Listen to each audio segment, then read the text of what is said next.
So here's great footage showing us what we should be doing with our tossing arm when we serve. And you should film yourself and check to see if you're doing exactly what Marcel Grenadiers is showing us here. So there are 3 things you should do. By the way, this video is courtesy of Tennis Academy 101.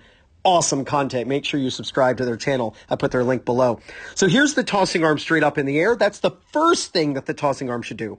Next, the tossing arm should reach out. So the tossing arm shouldn't go just like straight down. It should reach out toward the opponent. And then last, the tossing arm should come back in and tuck up against your midsection. So the tossing arm goes up with the toss, then it reaches out toward the opponent, then it tucks in against the body. Now, before I go into full detail here, make sure if you're looking for new people in your local area to compete against or practice with, or even if you're looking for a coach who's close to you, that you use my link in the description, playyourcourt.com/2minutetennis for a 50% off discount when you join. You can even click the card that just popped out on the top right there. So simple. 3 things your tossing arm needs to do, and you need to film yourself to check to see if you do this. Don't just think, oh yeah, I do that. No. Film yourself and actually see if you're doing it. 3 things. Toss and get your tossing arm straight up in the air, reach out and point to your opponent and bring it back up against the body. So just do that. Straight up in the air, reach out to the opponent and point to them, and then tuck the arm against the body. Just kind of have that idea of what you're going to do. When you toss the ball, you don't want to stop your tossing arm when you release, which is a common mistake with recreational players. The tossing arm, you just release the ball, but it should go straight up into the air. So reaching straight like a flagpole, straight up in the air.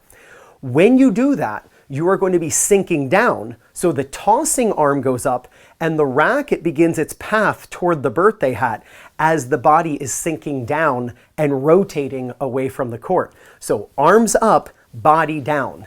That's the move. Then 3 things should happen at the exact same time. The body begins exploding up as the racket hits the birthday hat, as the tossing arm begins dropping en route to pointing at the opponent. So film yourself when you serve. See if you have all 3 of those ideas happening at the same time, and it should look like this.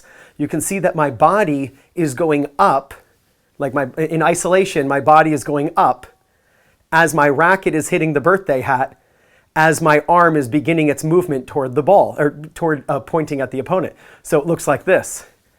All 3 of those ideas are happening at the same time. Now, as you do that, your body, because we coiled, is now uncoiling. And that movement where the elbow comes forward and up, that's the racket drop. Elbow comes forward and up, that produces the racket drop. Now, as my body is rotating and I'm pointing to the opponent, I now want to stop my body's rotation. I don't want to keep rotating as I serve. That's not going to help me hit my fastest serves.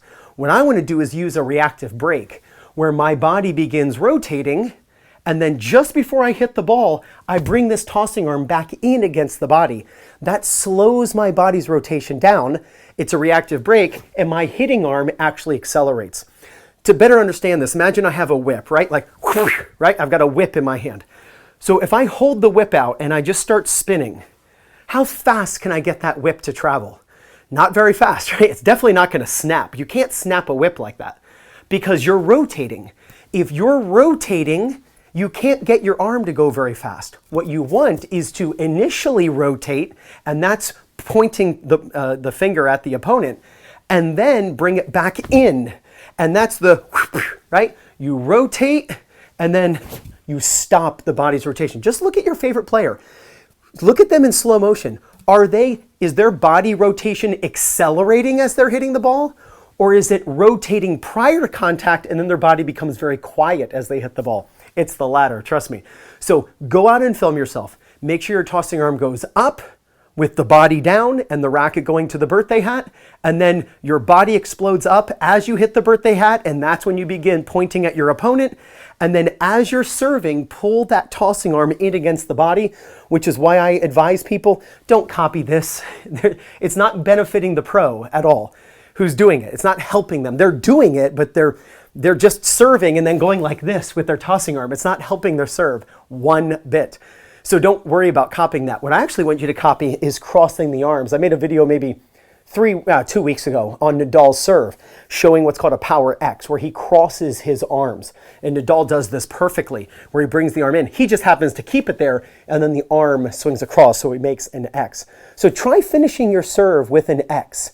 Go out and film yourself, compare what you learned in this video to what you're currently doing, make the necessary adjustments, and if you do, there's no doubt you're going to gain confidence, win more matches, and play much better tennis. This is Ryan Reedy from 2minutetennis.net. You got this!